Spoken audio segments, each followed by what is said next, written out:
Ebito's review of the gray HTC Wildfire S from US Cellular.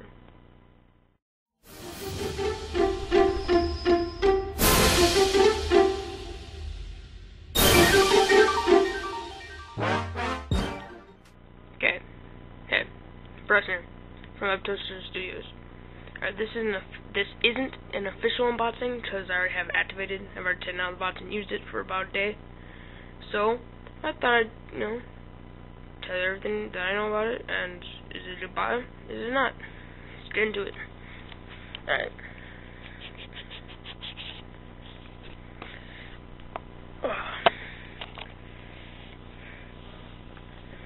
Sorry here.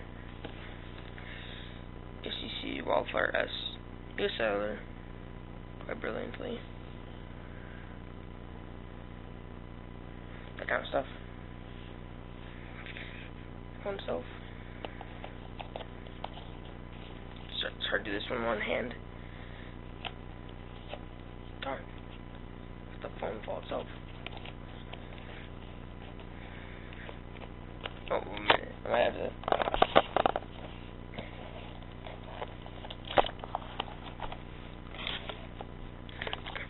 Sorry about that. Phone, put it aside for now.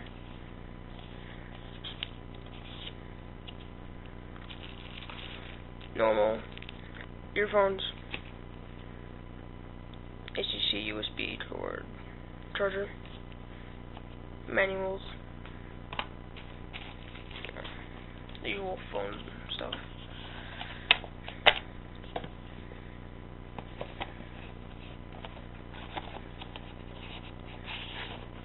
Alright, start with the phone itself. The gray model of the US Cellular version of the HTC Wildfire S. To the left side, you can see up and down volume rockers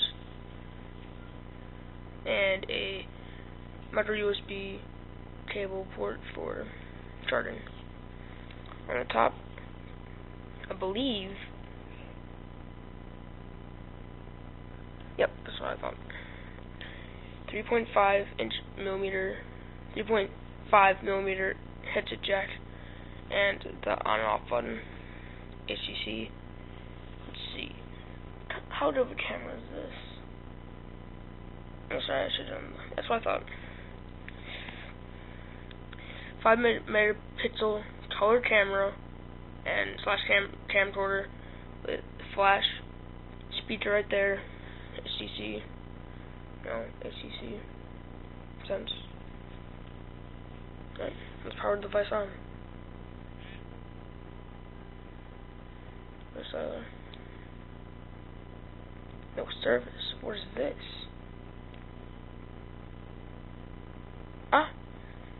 My colorful background. Slide down. Do my little code. Alright.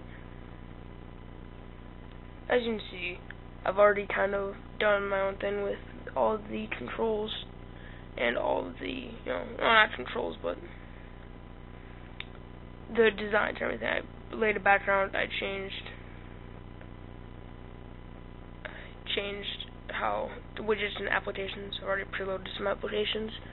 Tiny Tank, Hero, Birds, Seasons, Bunny Shot, normal stuff. Weather, flock. Have text message. Weather widget. Facebook widget. Favorites, contacts. Okay. The screen is a 3.2 inch display, and it really isn't very big. So if you're coming down from a bigger device like the Electrifier or like the Droid or the iPhone, I'm just naming off some big names. I mean, they're really not something anything would come down from. I don't know anyone who would come down to a mini smartphone on US Cellular. Doesn't make sense to me, but whatever. This phone is probably more for people who want to upgrade from feature phones, and this is probably their first smartphone. My camera quality is pretty bad, but The display is very nice. I mean, it could be better, but for how small a phone this is, not bad. The only drawback to this phone is the internal memory sucks, like really bad. But it does come with a, like, I think 2 GB SD card in the back, pre-built, pre-made, pre-put in the back, so you have like 5 GB internally, including the SD card. Without, it's only like 3. Kind of bad. You know, built-in apps, regular stuff. It's a little button. My downloaded apps, my frequent apps, all apps. Scroll through that. You know, normal stuff, really.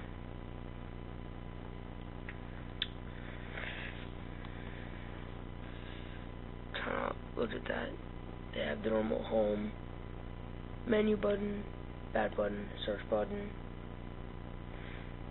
Really nothing new.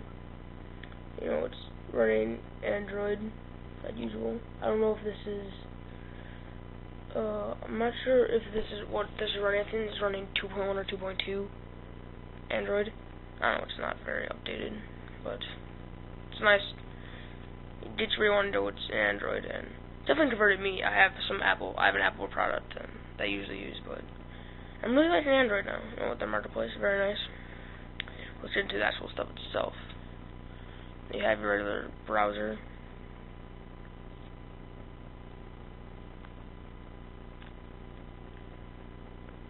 Sorry, it's kind of hard to do this one-handed. I typed in there. Touch 4 can be quite some laggy.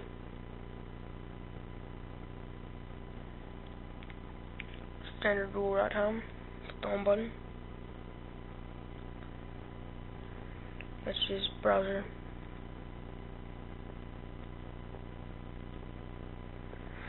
Yeah, normal stuff.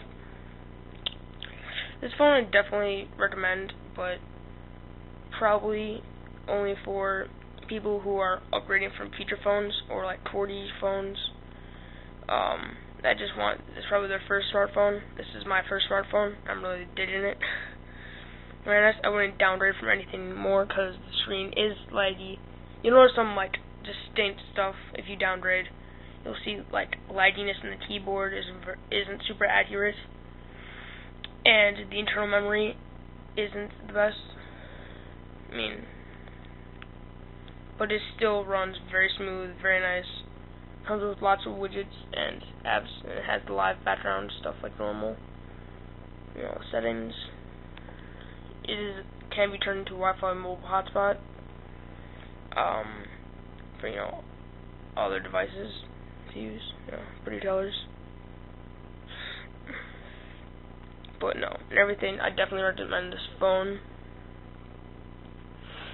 Let's see, go to the market, try to download an app. Sometimes my connection is kind of spotty, and I can't quite, because I use Wi-Fi when I'm at home. Duh, I would use 3G, just a waste, because I don't have a limited plan, but whatever. Search. I've been wanting a QR reader, so let's search QR. Marketplace. No, the App Store? Yeah, App Store. Search QR. Searching QR Droid. Installed. When was this installed? Oh well, I don't have to install it apparently. It was laggy, so let's go to my applications. Downloaded. Good. Load up fast. Let's try some other applications. Angry Birds.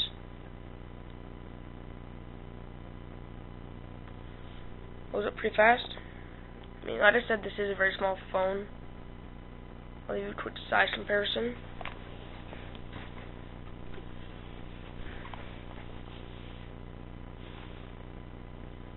This is the Apple iPod Touch 3rd Gen.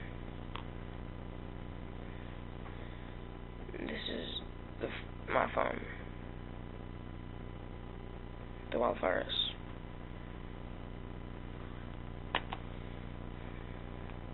I have case on the iPods, it's not really fair, but you know, as you can see, small device, 3.2 inch screen, And also the battery life is not very good. I've had to charge it like already twice today, but I haven't done full charges, of course. Just a little bit throughout the day. So yeah, this phone does have downsides, but overall a great first smartphone or upgrade. Definitely recommend it. Give it a 4 out of 5 stars, or out of a 10, probably a 7.5 out of 10. Great phone overall. And I'm saying, like, for how much I like the phone, I'd give it a 10. This phone is awesome. But compared to, like, another phone, like the Electrify, or, like, other HTC big names, iPhone, doesn't compare, then it'd be like a 7.5. It's 7.5 in a smartphone scale. In my personal opinion, I love this phone, and will use it for as long as possible. Definitely recommend it. Peace out.